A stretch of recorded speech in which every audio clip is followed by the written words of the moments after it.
Thank you, Zach, and thank you, Brandon. I'm going to read 3 poems from a project I'm working on. Does this sound okay?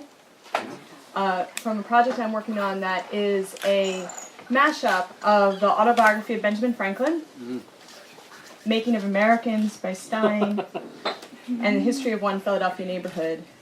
And altogether, they are my Frankenstein.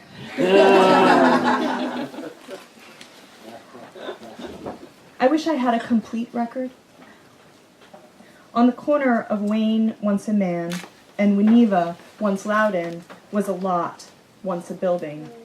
A grassy lot in place of a brick building, with brick porches on a brick road for firm footing.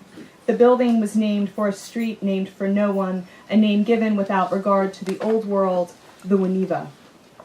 Before the building was a lot, it was a vacant, a place to buy drugs or to squat. Before it was a squat, it was Section 8 housing or a hotel, and before it was a hotel, it was apartments, where couples, like my parents, could hold wedding receptions, and none of this is recorded on the internet. To search. Sometimes what we come to know is what is lost after others don't care to know it. This lot, once a squat, is coming to mean something about what records get recorded. I sit down to write them for you, to make that recollection as durable as possible by putting it down in writing. Someone who lives across the street from the lot, once a squat, doesn't want to talk to me about it. She's happy it's gone. She's safer it's gone. She wants to talk to me about the playground across the street. The Hollow, once a quarry. Maybe the city's first playground. Happy Hollow. Someone who lives across the street from the lot, once a squat, once a garden, not guns in the Hollow, once a quarry, but everything is a struggle. Maybe she heard the shots that killed Vincent Parsons when police chased him through the Hollow on Good Friday. Someone said they weren't supposed to open fire in a playground. Someone said we cleared the area of children first. The lot, once a squat, leaves behind few records. Someone who doesn't want to talk to me about it tells me where I can find a picture of it. Get the picture to exist, to make real this thing in pieces to me. A file folder on the 5th floor of City Hall contains a record. Pieces of perhaps a whole one. The record says that the repeated cutting up of a building into smaller units shows a history of a neighborhood's inability to create housing for people who don't own homes, to be in pieces in repeating the whole one. The record says that after years of no heat and open fires, the building was unfit for habitation. It says its frail and elderly tenants, including the building owner's mother, refused to leave. Building it up by little pieces, the record says the building lacked distinction. It says the Winneva is no Alden Park. The pink building like a castle, like a cake off the Wissahickon where my parents had their wedding reception. Always there in pieces then, pieces of a record on a table to make real this thing, hedges and vestibules, a moldy, pissy brick smell, the vague fear that comes from all the unprotected surface of her. This lot, once a squat, is coming to mean something about what records are kept in the body. Like the body of a builder, the son of a bricklayer, a builder of brick buildings who built the Winneva in 1911, a builder who went missing in 1915. He went missing in a gray suit and straw hat. The police searched and searched for the smooth-shaven builder who suffered from overwork, who suffered from a nervous condition. They searched until they found his body in a creek not far from another brick building he had built. They will exist even when they won't, or this then will be a description of that thing. Before the street wasn't named for anyone. It was named for a house, named for a place, named for a person, named Loudon.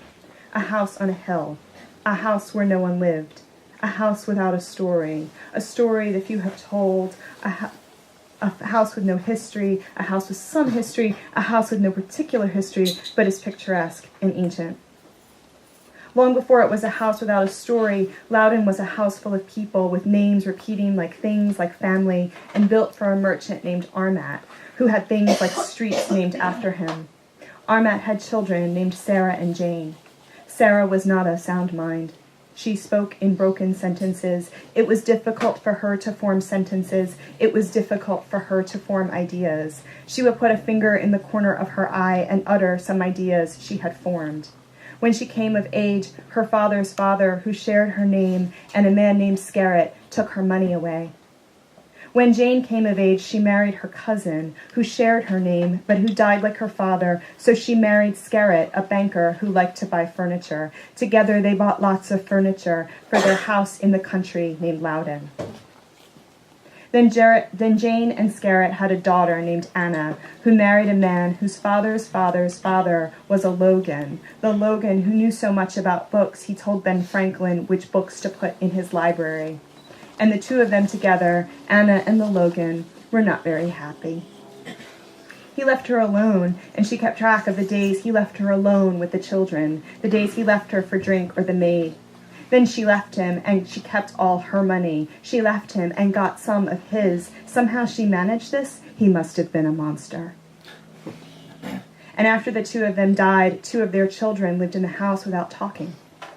And they took pictures of all of their things. They took pictures of their parlor and the bedroom and the fireplace and the hemlock. They took pictures of the hickory and their specimen marble table. They took pictures of their paintings, their chairs, and of their chandelier. They took pictures of their dog named Beautiful Witch. Then the last living one of the family, whose name she no longer had, died. Then the last living one, named Mariah, gave her house to the city. She gave her house to the city where it sat with its things and its pictures of things, the galloons and the fringe, the socks and the sheets and the shoes. After Mariah died, there was a war. And a distant relation, a Logan, who liked the histories of things like family and houses, used the house to collect things for the war. This distant relation liked her family's place in history. She liked things. And she and the lady she invited to the house collected things in the house for the war. Then the war ended, and the house and its things went back to their sitting.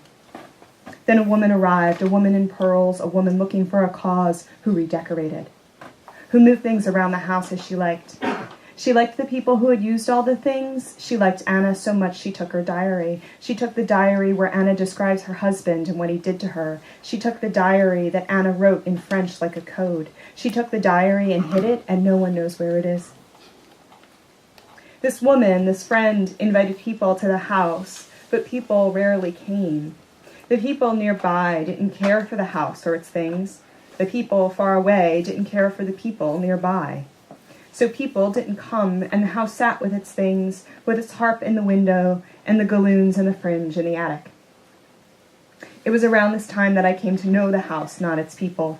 I came to know the house as a house on a hill without a history, without people.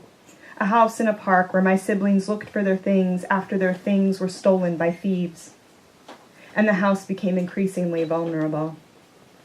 Its caretakers wrote about break-ins, about people tearing bricks from its lovely brick walk, about ripping up bricks and throwing them. The caretakers wanted protection from vandals, from thieves, the neighbors. They wanted money for pendants they could wear around their necks. They wanted pendants that would transmit their panic. They wrote letters describing it, about a situation one can't understand unless one is associated with it. Then later the house was struck by lightning that caused a fire. Many things are believed to have been destroyed in the fire. Some things remain in places unknown. Some things remain in archives and are documented. Some of the things that remain are portraits. Of the family, a portrait of Anna, a sampler, and a folding needle case, a friendship needle pincushion, plates, tongs, a saucer with a figure holding a sword, 3 cans and a saucer, a sauce boat, a small teacup with saucer, a soup plate, soup plate, cup and saucer, 2 plates and a bowl. 2 cups and a saucer, a bowl with flour swags, a plate broken in half and repaired, soup bowl, a soup bowl broken in 2 pieces, a charger, a shell-shaped dish, a round scalloped-edged bowl, a deep scalloped bowl, an oval dish with scalloped edge. Sauce tureen, and matching ladle, saucer for a sauce tureen, footed bowl or compote. Dog figurine, a cream pitcher. Charger, silhouette pistol. A box of assorted marble samples. A silhouette of a lady with hair ribbons. one specimen marble table, and a Grecian wine cup, a skyphos, from the second half of the 4th century BCE.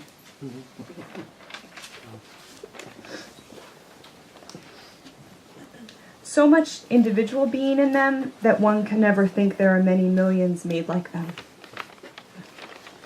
It is difficult to begin a story when one is far away from the beginning, when there was a little house, a lot of children, not a lot of money, and a lot of neighbors. Perhaps everything will come to be showing something, and that will be the happy ending of all this beginning. When the beginning of a story is far away, it can be easy to sound romantic or bitter about the poor queer people living in little houses. I just want to talk about people and their houses and what held the whole of them together, what held together the whole of these individuals acting as a whole, acting upon individuals together. Enough queerness to hold together the whole of them. Outside the row house, not an air light, but a shotgun or a railroad, were the neighbors. And some of the neighbors were new, and some of the neighbors were old, but most of the neighbors, by the time I came to the house, were new, or so they told me.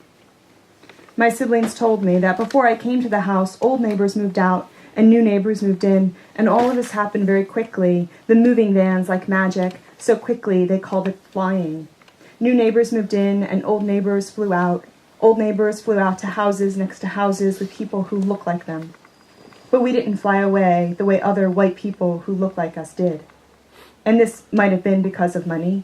I say might because these changes were not discussed or explained, but there were many children and not a lot of money, so this reason seems reasonable to many. Or maybe we didn't fly away the way other white people who looked like us did because of a feeling.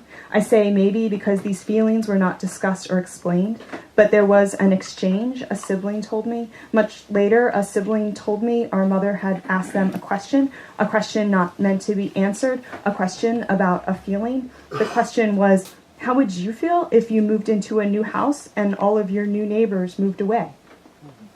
Or maybe we didn't fly away because of the church.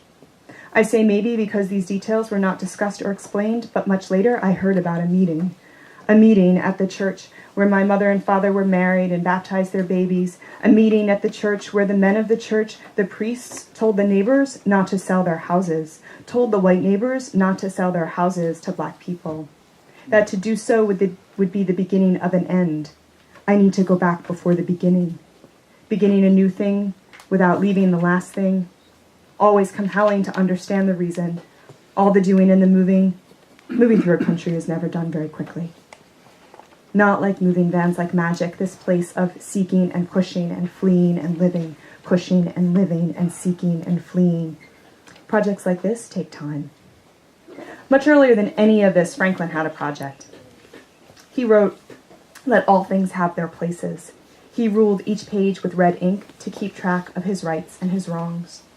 And as I think of him, I think of surveyors and their maps, the maps drawn long after Franklin, the maps drawn before any meetings or moving vans like magic, the maps relating traits of individuals to whole groups of individuals, the maps ruled with red lines and shades to grade areas by color. One map contained a house on a street named for no one. This street was shaded yellow to signify transition, a shade meaning an area at risk of infiltration by what the makers of the map called a lower grade population, from time to time. 20 years after this map was drawn, my father bought a house on a street shaded yellow. He bought his house from a woman who looked like him, on a street full of people who looked like him, surrounded by streets full of people who looked like him, and then there was a meeting, from time to time. It was around this time that there was a meeting at the church where my mother and father were married, the church where they baptized their babies, the church where there was a meeting that my parents may or may not have gone to, where the priests told the neighbors not to sell their houses, from time to time. A little later than this, people who looked like my father started buying houses in areas far away from the lines and the shades that graded areas by color. It was around this time that there was a burning at my uncle's house after he sold his house to someone who didn't look like him. Someone who looked like my uncle burned a cross on his lawn. And his baby remembers. My uncle's baby remembers. She tells me so 40 years later. She tells me about ash on the lawn in the morning. It was around the time of the burning that all of my father's brothers and all of my mother's sisters drove all of their children next to houses of people who looked like them. Old neighbors moved out and new neighbors moved in, and all of this happened very quickly, they said.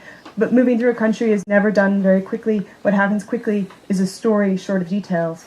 A story short of details I am telling. I am telling you that it is likely that if my father had more money, or less children, or a car, or a different religion, or a desire to change, or a desire to not change, or a greater or lesser desire to keep everything exactly the same, we would have flown away the way others who look like us did. But these things were not discussed or explained, and we didn't, and I am explaining that from time to time on pieces of paper such thoughts. I sit down to write them for you.